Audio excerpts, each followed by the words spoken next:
Hey everyone, this is the Kubeflow trainer and Katib call on 24th of June 2026. We're going to record this call on publish YouTube and we follow the CNCF code of conduct. So today we have a few things to talk about regarding the ongoing proposals and release. Just before we get started, anyone want to say hi to the community, introduce yourself, or we can just get started?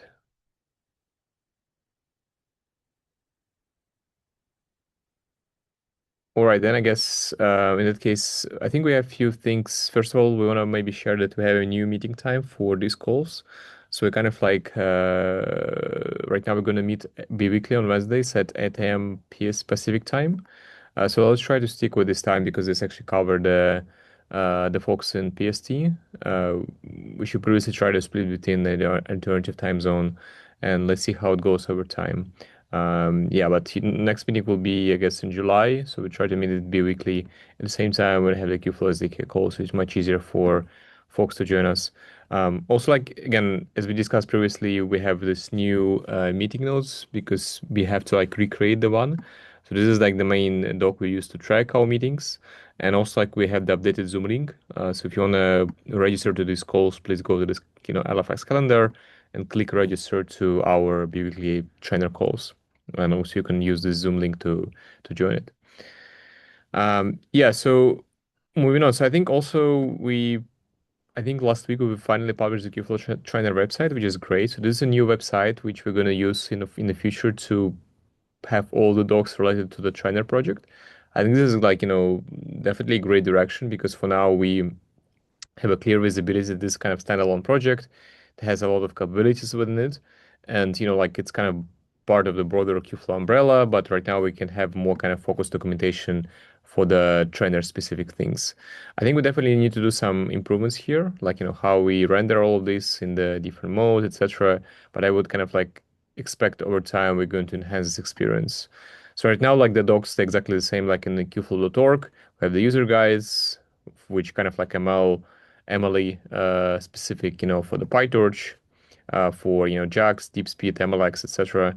And those docs are very specific to like end users, like the data scientists and ML engineers. Um, and we also have the operator guides, which basically here we kind of like explain how you can install control plane, how you can, deploy it, how you use the runtimes. So the cluster training runtimes, etc., like ML policy and other specification for to configure the templates. So it's like very specific to the platform administrators who are managing the control plane. Yeah, I think we still also have the legacy training operator docs here. So let's maybe try to keep it for now because we haven't deprecated the training operator with one yet. But the goal is to kind of have a clear migration story for existing users of PyTorch jobs and TF jobs and other type of legacy CRDs. All right, any questions for the website?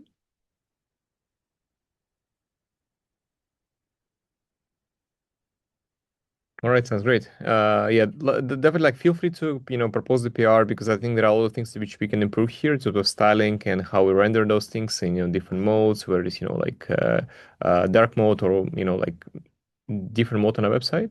So we definitely need some help for folks to review and make sure all the links are functional and all of the links are actually correctly rendered on this website.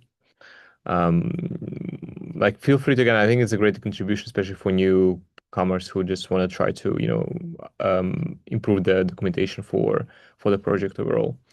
And the docs, for those who don't know, like we currently have it here. So all the documentation we use read the docs as the engine, but we have all the kind of pages located here within the project so far. All right, so moving on to the next thing. So I think for Trainer 2.3 release, we don't even have a strict timeline right now, but I, kind of like what I want to understand here from folks, like what kind of caps we want to kind of maybe include. Um, but yeah, so I think, Vidash, back to your question, like what changes I expect to have on the website. If you can at least maybe review the existing pages and see that all links are functional, whether we have any problems there, and maybe if you want to improve some, rendering, etc., that will be helpful. So feel free to, take a look and propose a PR if you find any issues on the website. Um, that's so good to you?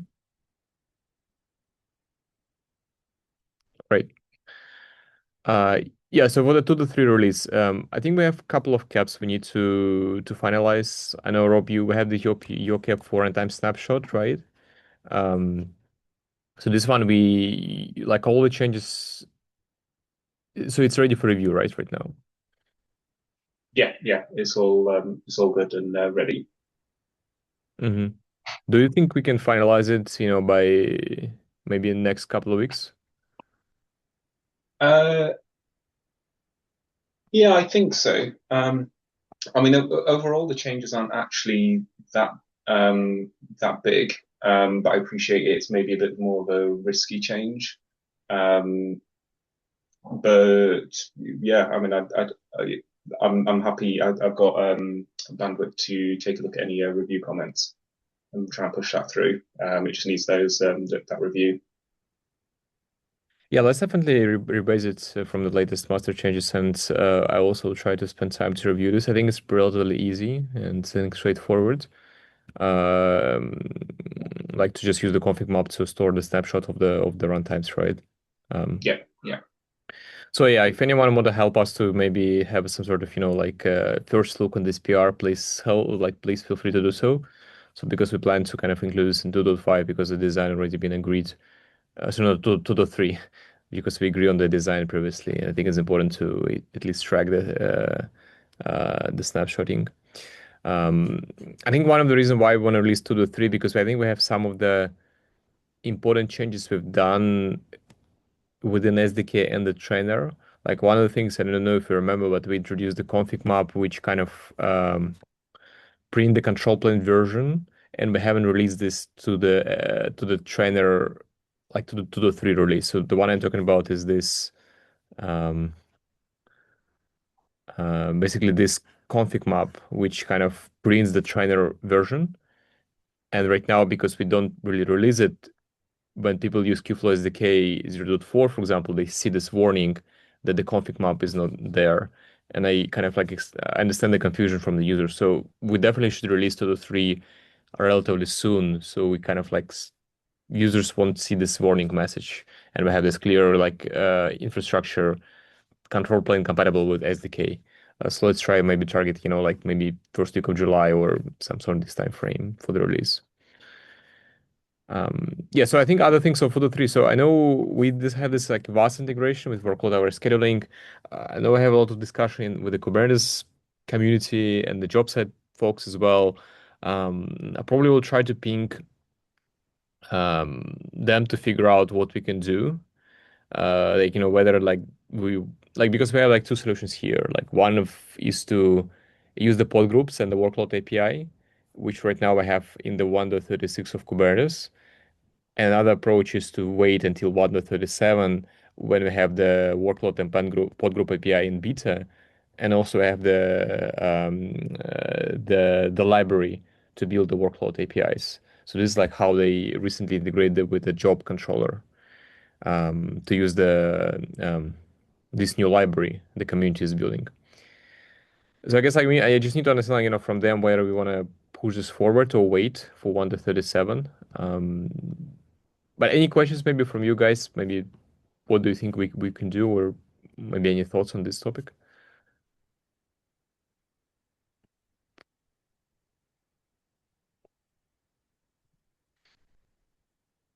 Yeah, Rob? we're so is the plan to stick this behind a feature flag, a feature gate? Yeah, so right now it's under feature gate, the pod group API. I think once it will be beta, it still will be feature gated. Hmm. Um, yeah, but the beta API, it's kind of much more stable, right? We can't really introduce breaking changes. Yeah, Um, I guess I wonder whether it's something. So it's been a while since I've looked through this, but is this something we could do with sort of user feedback on? I'm just wondering whether it's something that we're better releasing early and acknowledging it's in a it's in a early alpha state, and we might need to introduce breaking changes to it, but provided it's behind a feature gate, that should be okay. So yeah, I guess I'm saying I wonder whether we should push for 2.3 release for this. yeah, I mean, definitely because 1.37, I guess, do we know the timeline for mod the 37 of Kubernetes? Not off the top of my head. Yeah, maybe like August, September. So, yeah, I guess we just need to figure out whether it would make sense for us to build it. I guess we need to figure out like how much work is required for us to kind of refactor the plugin to support this new library.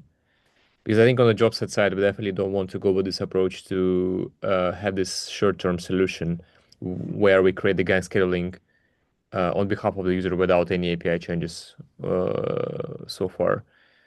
And I guess their goal was to directly integrate with the pod groups and maybe even composable pod groups. Uh, so yeah, I guess I need to ping them here on this issue to see what we can do for the train job. Um, but from my perspective, giving the user the value of having the Kubernetes native gang scheduling is important, even that this is under feature flag.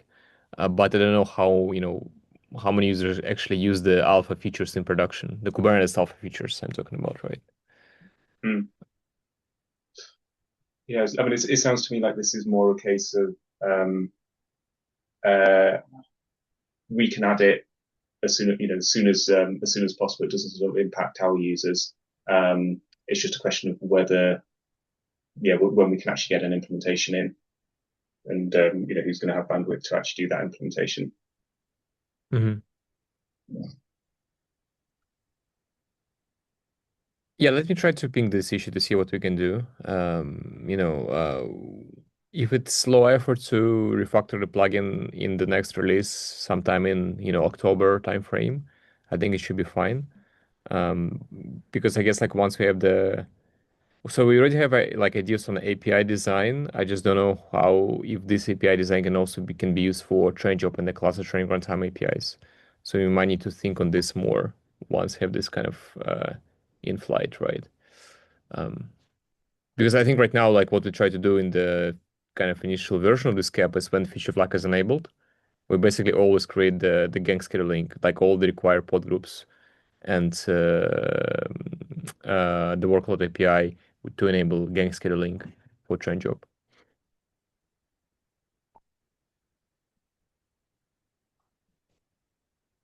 Right. Anyway, so any other like topics for to the three? Yeah, I think we have this PR. I think this has already been merged, so we can maybe add this complete right option. So completed.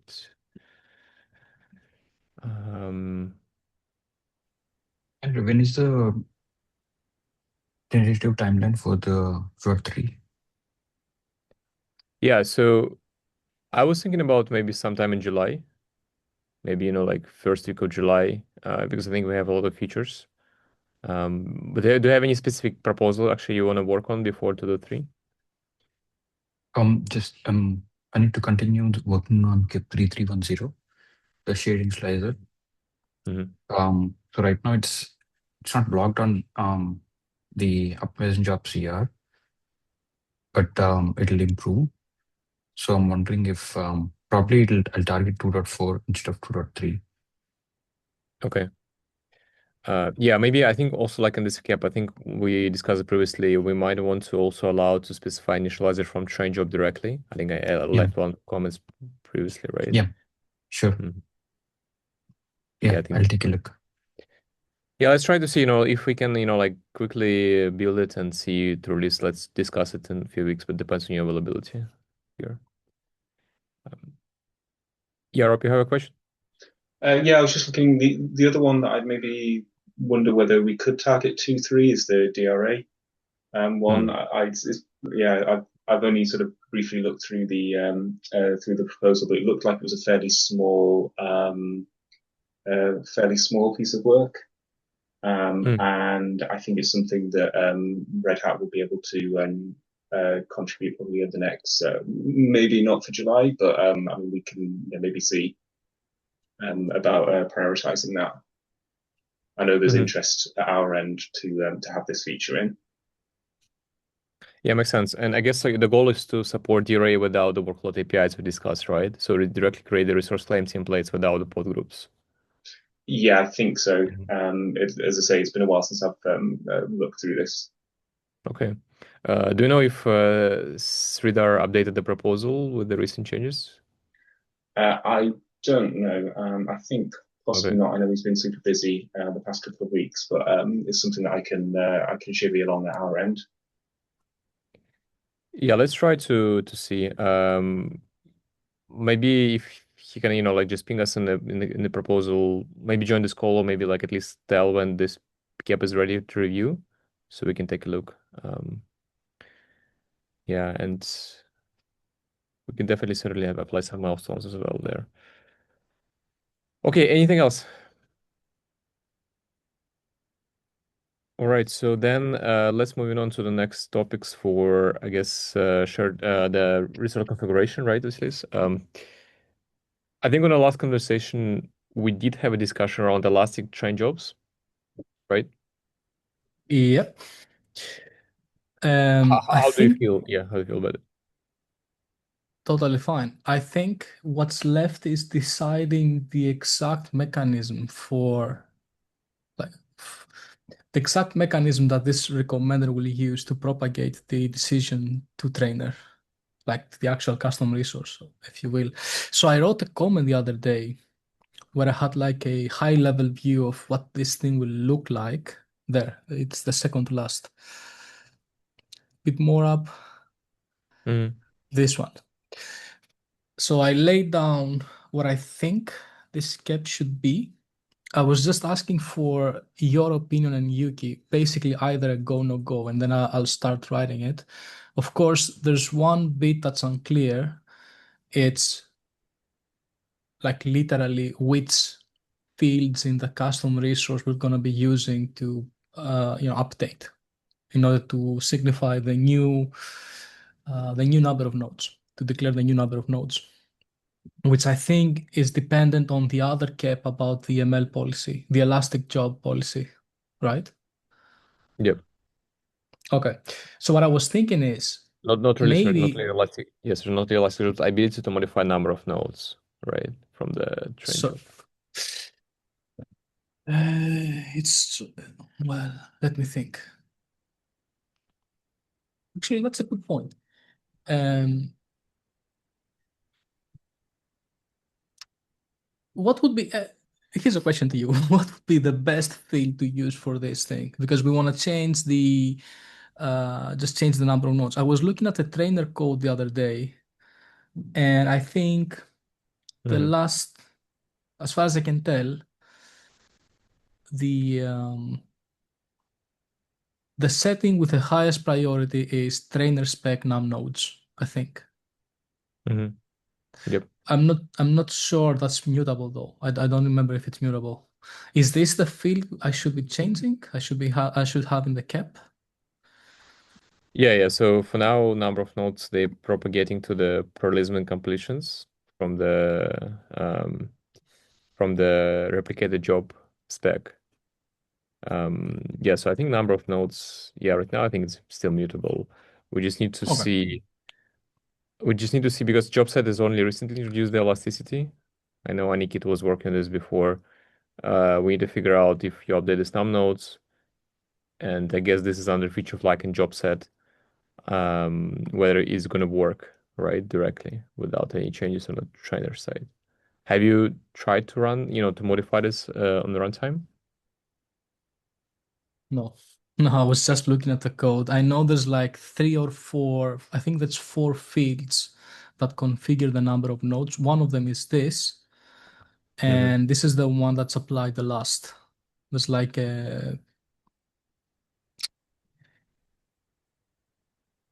there's an object called which then gets translated to a job set. I think it's called runtime info, maybe, Okay. and or maybe pod set runtime info or something like that. Yeah. But at the end of the day, the last thing that gets looked at is this specific field.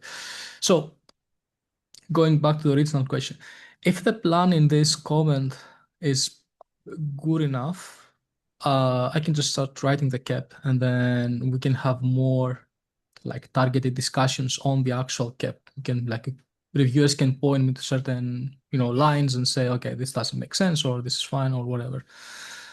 But basically, this is what I was thinking. Mhm. I can ping you again in the issue. Yeah, so can you just have a high level overview of this comment? Like, what do you propose in terms of modification of the API fields? Let's say that the field is going to be num nodes, the one Okay. you just pointed to, right? So we've got that settled. Then there's going to be that's the only thing we would be changing, just the num nodes. First of all, like this recommender would only be changing the num nodes. The side effect is I don't think it's going to be easy to do observability, right? Because Hmm. it's not part of runtime patches, it's just that specific field. So I'm not sure how how trainer is going to pick up the chains unless we hook into the webhook somehow, unless we use like a webhook of sorts, Hmm. Hmm. right? Yeah, I understand. So, like your question is like if we directly mutate the train job spec, Exactly. right? Yeah. How user will understand this? Um, One approach is we just go for the num nodes field and then we sacrifice observability, which could be fine as a very first step. Another approach would be we extend the runtime patches API to support mutating the num nodes field. But that's maybe too much. yeah, so random patches API designed to mutate fields on the cluster training runtime, like a job set spec. So basically, like the fields which are not part of the trainer and the initializer spec, they're going to the Mhm. runtime patches. Um, so we don't really similar to environment variables. For example, like if you take a look in the API, like the trainer as the struct, right? It has image, command, right, args. So we don't really allow to specify runtime patches for such configurations um, because they're part of the spec already. Um, Okay. um, yeah, because like the runtime patches is designed for other things like volumes, for example, right, or security contexts, etc., which are not part of the trainer struct here. Um, yeah, so I think on the observability, um, we can annotate the train job, for example, right? We can find a way Could be to. part of the contract, yes. We could say a well-behaving plugin should insert an annotation explaining what it did. Right. Yeah, That could be an option. but do we expect that when the user wants to use this feature, they just run so they first of all they submit the train job with a suspended condition, right? At the end, at the start. And then, like when the recommender updated num nodes, it unsuspend the job, correct? I think that would be the play here. And in fact, it's probably Kubeflow trainer that should be doing the unsuspend, precisely because you may want to apply some kind of a guardrails on top of it. For example, Mhm. you may not want your jobs to take more than 2 nodes or whatever, right? So I was thinking we can add some kind of guardrail system where the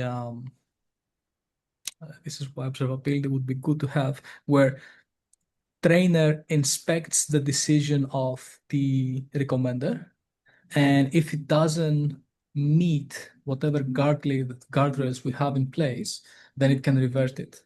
Like for example, we can say by default the recommenders should I don't know, like the number of GPUs or the number of nodes should be between 1 and 4 or whatever. Like there's like an annotation where you can specify this thing, and Mhm. if it's set at the job level, then the recommender can do its thing, but then Kubeflow Trainer inspects it and ensures that you don't use more or less than whatever the user said when they originally submitted the request, the train job. Because this is going back to what Yuki was saying the other day. What if the recommender is not well behaving, or what if it's doing, it's misusing, it's not using Mhm. enough my cluster resources. This is why I was thinking we could have some kind of a guardrail system, at least even a basic one in the beginning. Or maybe another approach is in the very first iteration of this thing, there's no guardrails. It's literally just this is the functionality. You opt in. It's an opt-in thing, so you know you're going to be using an automated system to decide the number of nodes. So if you don't feel like it, don't use it. And Mhm. then once people start using it, they may say, oh, actually, this thing is a little bit unreliable. Maybe we should have some guardrail. Like maybe we start extremely simple and then we build it up as we go. That's entirely up to the community side, right? Yeah, I'm so happy to do mhm. anything. I don't mind. That's my personal opinion. Yeah, we can build the guardrails later or later on if we really need to do it right. I guess the question is like, if a user wants to use this feature, right? So they submit the Mhm. train job without any number of nodes. So how this will behave? Because I think we have a validation right now that the num node should be more than, well, not here, but the problem is like if you create the train job in a suspended state, you need to kind of do experiment, will it create the job set in a suspended state? And if the job set, I don't think we're allowed to specify 0 and 0 for parallelism and completion, right? So you might need to do some experiments to figure out if you create a train job with a suspended state, if number of nodes equals to 0, for example, even like none, like what will happening on the orchestration side. Um, What if it is a value? Like as a user, you would have created it with some value in it. And then since this is mutable, then the recommender could change it. but why users should even worry about number of GPUs if the goal of this feature is to kind of automate? User doesn't need to understand worry about how many GPUs they need. I can test it. I can see what happens when you don't specify something and see what happens. Like, I don't know. I haven't tried it. Yeah, maybe. Yeah, I think try this. Like and see. Because again, what is the end user goal, right? Here, like we try to kind of help users to don't think about capacity, right, and how many GPUs they need to do training, right? Mhm. Yeah. Um, which means like they only care about their PyTorch code, but they don't really know how many GPUs they really need. Um, they just want to, like submit the job and see it's running in the most optimal way, right? Yes. Correct.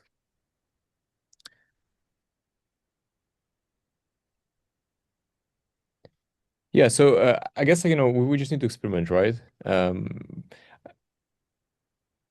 I understand that like the concerns from the as we discussed previously with Yuki, like what if this system will intercept the queue, right, and how it queue does bin packing, etc., and admission. Um, but I think as far as I understand correctly, queue today you kind of have to pre-specify the capacity before you admit workload to queue, right? Because queue doesn't help you to set the resources on the workload. Yes. Q, as far as I'm aware, Q does not modify the resources. And it just does like via its admission throughout its admission lifecycle, it reserves resources before it does the admission checks. But this is Mhm. where that feature I implemented comes in, which is now in switched on by default. You can declare certain workloads to not even go through the admission life checks at all. They don't reserve anything. They don't reserve quota. There are not even candidates for admission. So there's a way where you can effectively eliminate this problem regarding queue. Like there's a way where you can just because at the end of the day, it's literally just a race condition. It's not something catastrophic. It's just something that could evict a running workload. That's the risk. That's the risk you're avoiding when you're using this new job admission gate thing that I implemented. But tell you what, how about I write a version of this SCAP following what we just mentioned, meaning no guardrails, just changing that specific field, the num nodes field, which you link me. Hmm. And I will also do like a test to see what happens when you create a train job without this field, if it is even possible at all. And if it's Hmm. not, I'll write down like a way to not have this problem somehow in the cap, and then we can just have this discussion on the cap. We can point with a Yeah, yeah, specific yeah, portion and say this makes sense or whatever. Okay. yeah. Let's do On this. that note, Okay. on that note, can you help me find the reviewer for the cap? Because I would like, in the next time we meet, I will definitely write the cap, maybe even this week. And then I would like to be able to ping someone and say, could you have a look before the next meeting so that we make a little bit of progress, if you will. Yeah, let's try to link this in the Slack channel and see, like if anyone, maybe from Red Hat or, like and other folks have time to take a look. Okay. Um, yeah, I mean, it's always hard to find a reviewer, like, especially for I the know. amount of different proposals we have right now. Yeah, but let's try to figure out something, and maybe we can, like, socialize this, across the channels, right? Um, yeah, but yeah, let's, Works for me. Thank you so yeah, much. right. So let's update the cap with num nodes, right? Um,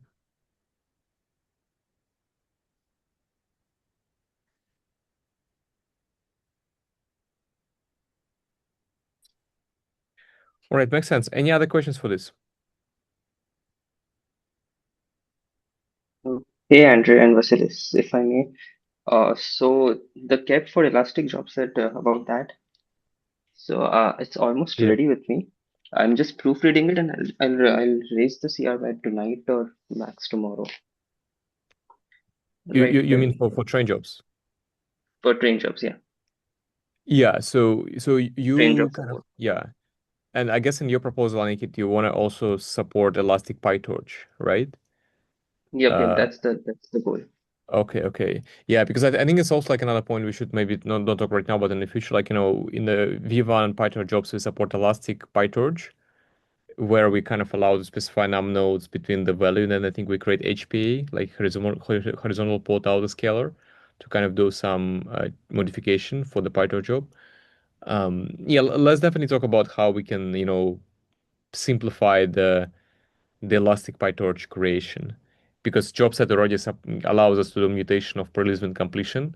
We just need to see how this will work with on the application layer, right? Um, Yeah. yeah, that Uh, makes sense. And also, Enki, did you get a chance to also see, if this feature flag works well with the train job, like Elastic job sets? so we didn't. So when we created this feature flag, we did not try it with train jobs particularly. We just did it with upstream Kubernetes and we had a few validation webhook validation tests. Yeah. But We did. since we're using job set and the train job, right? If you enable this feature flag on the job set side, you theoretically should be able to modify a number of nodes on the train job. Yeah, that I think we had tested that. Yeah, Or did but you for test it? sure I can. Uh, yeah, Andrew, go on. Oh, sorry. Did you already test it? Because I don't know if we verified that this is actually functional. Yeah, we had tested it actually. But for what it's worth, I can do it once again this week, and I'll let you know about this. Yeah. Yeah, But we definitely keep can us. talk to Mhm. one of the reviewers also. I think we had tested it, so yeah, we were good with that. Okay, sounds good.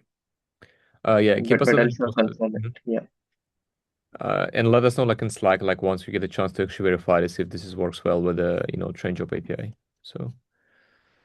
yeah, All right, so moving on to the next topics, I think I just want to spend maybe like 15 minutes to discuss this API with you guys for the optimization job. And I know we did a lot of conversation back and forth in terms of API design. I guess we kind of agree on the several topics in terms of search space, algorithm service, and trials. like how do you like Aniket, or maybe actually how do you want to spend next 15 minutes? Like what open questions do you have to the community here? So, I believe yesterday we discussed about search space, and I think we can finalize on that if that we want to use different uniform, log uniform, different structs for that. Mm-hmm. Yeah, so I think that's not an open question. But what we can discuss is maybe about dynamic algorithms, how we want to support that checkpointing, and if we want to separate the ASHA part with the PBT part. ASHA part with the PBT part. Since ASHA is more pruning, early stopping, and PBT is more dynamic, where we want to patch the variables. Mm-hmm. Yeah, maybe we Yeah, and I can guess discuss that. yeah. Also, maybe a more kind of simple question on algorithm side, like how do you want to have the algorithm being defined? Because I think we have Right. a way to, follow the SDK model, or have a way to just have a name and then, like parameters, etc. Um, do you kind of prefer the approach that you defined here over the SDK approach? Um, Um, so I think I prefer this approach for now, but uh, instead of algorithm name, we can have so when a custom when there's a custom image, right, we get the issue. There's the issue there. If there's a custom image, what do we do? That's the talking point, right, Andrew? yeah, yeah. So, How do we have a custom image? yeah, I guess, like similar to search space, I mean, we can have a, union discriminator on algorithm as well. So basically, we say we only, support, set of algorithms, random grid search, Bayesian optimization, and we kind of specify the parameters you want to modify for this algorithm directly on the API instead of having the key value pairs. Um, so this will kind of have more explicit definition, explicit API design for every algorithm that we want to support. Because I don't know if we want to, if we want to have a way to modify the provider for the algorithm, right? Um, So Andre, what you're suggesting is to have structs for type struct for every algorithm. yeah, and I'm not sure if this is like, like ideal. Like I think why we Yeah. didn't. Mm, yeah, good. Mm, This is what we have today in in SDK side. In algorithm types, we have every algorithm. So every algorithm inherit from base algorithm, and for every algorithm, we have the settings. For example, yeah, but this can be mapped to the, I mean, so on the SDK side, we do have typed definitions, but this can be mapped to the interface which we have today as well, right?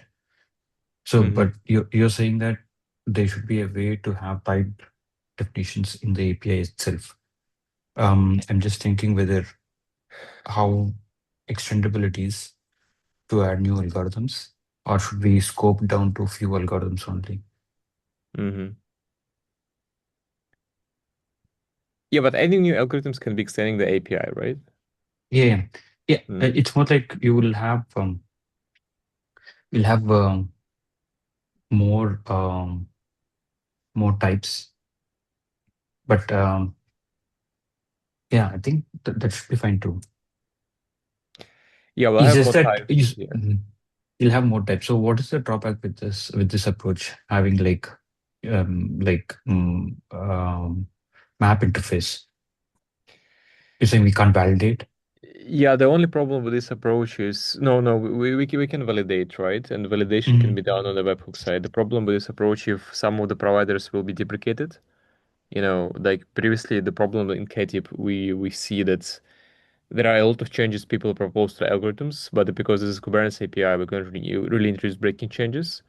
This is why Okay, we want to have more kind of um, approach where we can introduce more changes without breaking an API. Um, I see. So let's say you have so you have when you release a new version, probably then you can say that this algorithm is deprecated. Is there any reason to deprecate an algorithm? Yeah, I think not algorithm, but the provider. So I see. some of the settings might be supported only in the specific providers.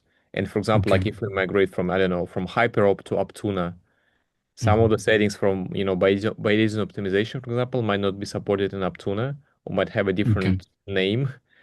And this kind of, might force us to introduce breaking changes to the API. I Um, see. And is that did we have that same discussion with Katib too? I think so. So this is back in, a couple of years ago, not 20, I think 20, we introduced this suggestion service CRD. And one of the Okay. goals of suggestion CRD is to kind of decouple the algorithm, like basically to allow to extend this and support more providers. Um, um, Okay. yeah, I don't I really know, see. like, if this is really needed. Yeah. Sure. Yeah, I think we can take a look. I mean, probably there should be some discussion in the Katib paper related to this. I think we can Maybe, take a look. yeah, maybe the good exercise, like Aniket, would be to maybe so take a look one of the, like, for example, Bayesian optimization, and try to maybe compare the different settings across different providers. You can take Mm-hmm. Aptuna, you can take HyperOpt, you can take other, I don't know, Evergrad, I see. like Mm-hmm. frameworks which actually implement Bayesian optimization, and try to figure out if they have a completely different set of settings, right? Yeah. Um, Our settings is a key value pair, so maybe even if you have different settings, will it really break the API? Because we'll have a different key values for each. Will that not work, Andrew? yeah, I was thinking about maybe we shouldn't even have a key value pair. Maybe we should have a strict definition of every setting in the spec, right? Because similar to SDK, right? If you have Okay. a struct for every algorithm, in the struct you can define, which parameters you want to configure, and it can be, you know, strictly typed, right? Does Mm-hmm. make sense what I'm talking about? Yeah, I think that Yeah. so that probably that's a good way to have strict validations.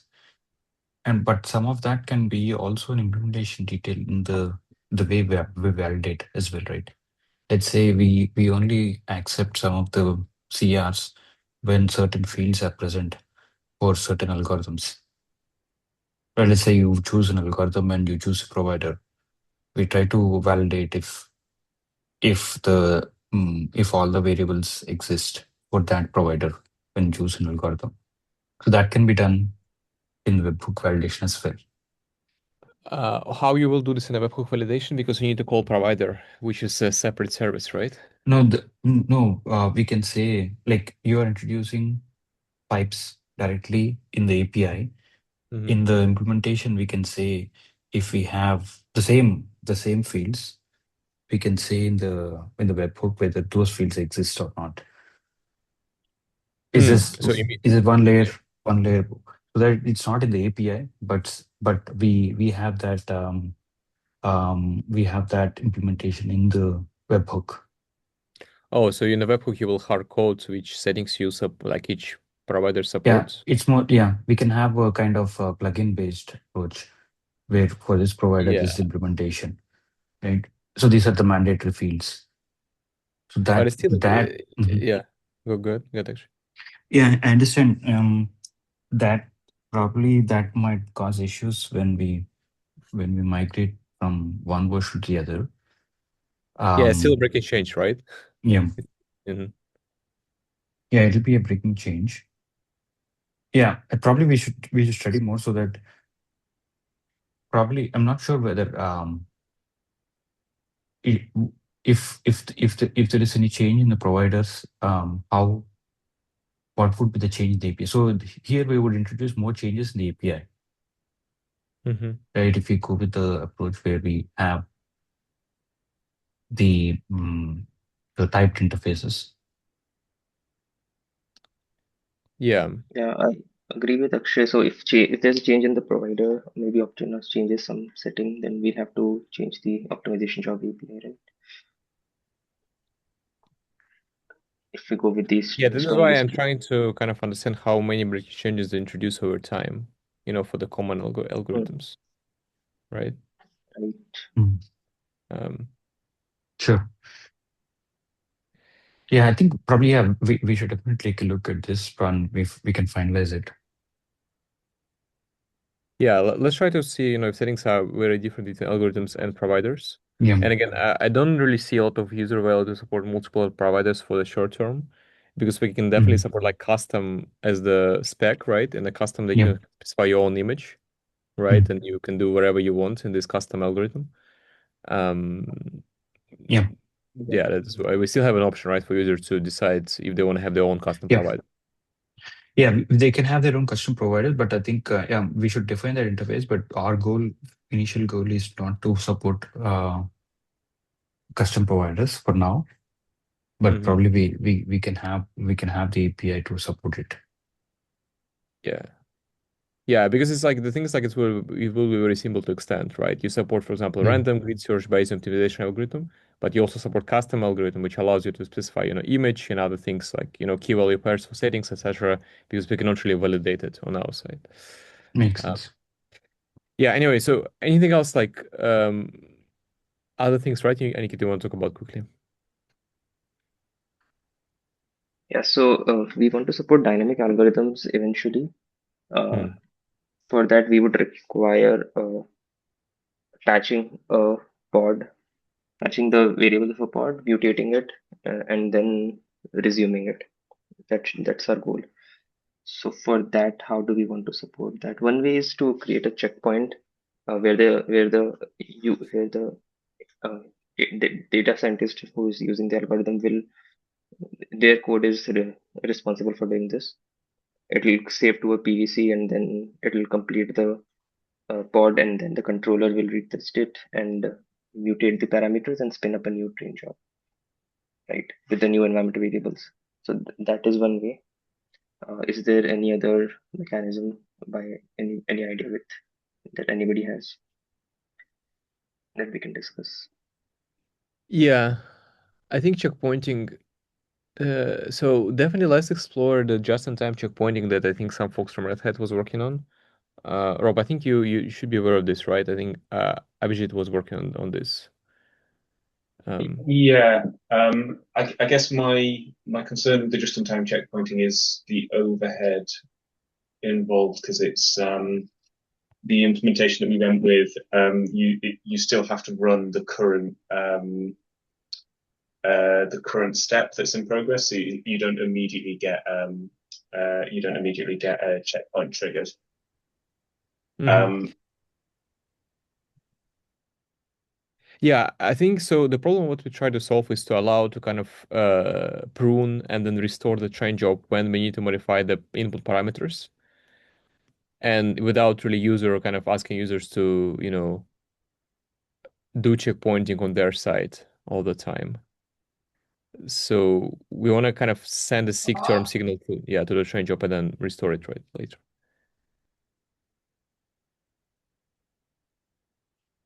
Um, yeah, so I think I guess I think maybe what in the phase one we do because we don't want really need to implement the those dynamic algorithms like hyperband, etc. I would say so. Your perspective is like this will be part of the optimization job API, correct? Um, Yeah, correct. yeah. So Yeah, I think we don't need a solution right now, but maybe some ideas that we can discuss over time. yeah, I guess my only question: do you want to separate those search algorithms from the pruning algorithms? So like, I think are they like Raytune, for example, use schedulers. So do you want to call this, scheduler algorithm or like whatever you want to call it, pruning algorithm to kind of separate those two? Um, Yeah, I think we should do that. That would make sense. okay. So let's maybe then in that case find a name for those two different separation, like search and pruning, or like whatever we call it. Um, so separates each hyperbands, right, from Bayesian optimization, random search. So at least we have a kind of so those algorithms kind of make a decision while train jobs are running, and those decisions make a make decisions after they complete the some oblations, right? Yeah. Yeah, and the early stopping. So early stopping, you also kind of see this as a separate thing, right? Yeah, early stopping separate from you mean Asha and Hyperband? Yeah, because early stopping can be used alongside the Bayesian optimization, right? For example. Right. I think the user who commented uh, wanted it to be together. Like he made it feel like it's together, but we can make it separate. Yes, I think we can define it to be separate. That would be good. Yeah, I think we should talk more on early stopping because maybe this API should go directly to train job. And maybe train job should have a contract to say, if accuracy goes, for example, early, train job might have a way to say if my, metric goes below this level, I want to kill my job. And Yeah. yeah, and the optimization job controller can just set appropriate values to do this, right? So, but we should talk more on this. Yeah. I I think think maybe I know the we were Git, trying. Yeah, go ahead. yeah, the GitHub thread will be good to talk about this. I just wanted to say that. Could you maybe maybe we should start a thread in Kubeflow trainer or Slack channel so other folks can also get engaged and maybe provide their opinion. What do you think? Sure. Do you mean for the third point that you're writing right now? Or Yeah, well, some of those points, right? Feel free yeah. to start a thread so we can continue the conversation there. Sure. Yeah, I'll do that. Uh, yeah, and I know we were time, but maybe just a quick question, I guess, to Europe. Like, I think we have this conversation that callbacks might be useful for these features as well. Like the callbacks you designed for train job status. Did you get a chance to actually take a look at this conversation we have on the proposal? Yeah, I dropped a reply just before the call. Okay. I mean, generally, yeah, I think that's the sort of ideal way of doing it. I think the bit that we'd need to have a bit of a think about is how how we get. So I think what we're talking about here is we need the control plane actually now to send information into the runtime, and I think we need to work out, what those workflows are and what's the right way to do it. I think the status server extending that might be a good way of doing this. So maybe adding additional endpoints there so that the runtime can um, query the control plane to see what it should do. So like whether it should terminate. Mm-hmm. Yeah. I think definitely. So definitely, like, I need to try to explore this. The Kubeflow callbacks, the Kubeflow callbacks, and what what endpoint we expose. Because I feel like yes, we need to kind of do this in a push-based model as well. So after every epoch, for example, the transformer code calls the call like the control plane, and then it will make a decision whether we want to continue or kill the process, right? Um, Yeah. This is introduced in the train job, right? It wasn't present before. If I if Yeah, I'm yeah, not. it's part of the change of status work stream when we report the metrics. So right now we only expose like the status. So basically we expose an API. Right now this API only kind of allows us to push this metrics from the training code to the train job. But maybe Yeah. we can expose another API which kind of tells the train job the application whether it needs to terminate the process, right? Based on some information. Okay. Yeah. The Understood. Europe. the bit that I think probably needs a bit of thought now, because I appreciate I think you had a phased implementation optimization job, but I saw the stateful optimization algorithms. I think I've seen you were talking about having a separate pod or a separate deployment for managing those stateful applications. Mm. We may need some thought there about um, how the runtime is going to be able to get the information it needs from those stateful deployments. Because at the minute, the way it's configured is it calls the actual the controller pod itself. And yeah, I don't know whether we'd want to think about maybe getting the runtime to directly call those stateful pods, or whether we want to use the controller as a proxy for making sure that it goes to the right sort of stateful optimization pod. I think this bit needs some design probably early on, because it might influence how sort of the architectural design for this feature. I think it needs quite a lot of thinking. Yeah, so let's have a continue to talk about like the contract between optimization job, like the algorithm service and the train job needs to be defined. I think right now we kind of like tie to what gRPC, like this gRPC contract to, when optimization job needs to create train jobs, it calls this the service, the algorithm service, and the algorithm service basically return the parameters. It needs to kind of pre-configured for the train job, and then optimization job controller spawns train jobs with the appropriate hyperparameters. So if this gRPC contract you think we can do better, Rob, like definitely let's discuss this in the cap. Yeah, Because I guess I'm Yeah. wondering whether the train jobs themselves need to call those optimization services to be able to make decisions about things like early stopping. Yeah. So you're right. So I think for early stopping, we should definitely do something different there. Um, like how on which phase like those stateful services will make a decision to kill the job, right? Um, yeah. So and how those information will be reported to the optimization job controller.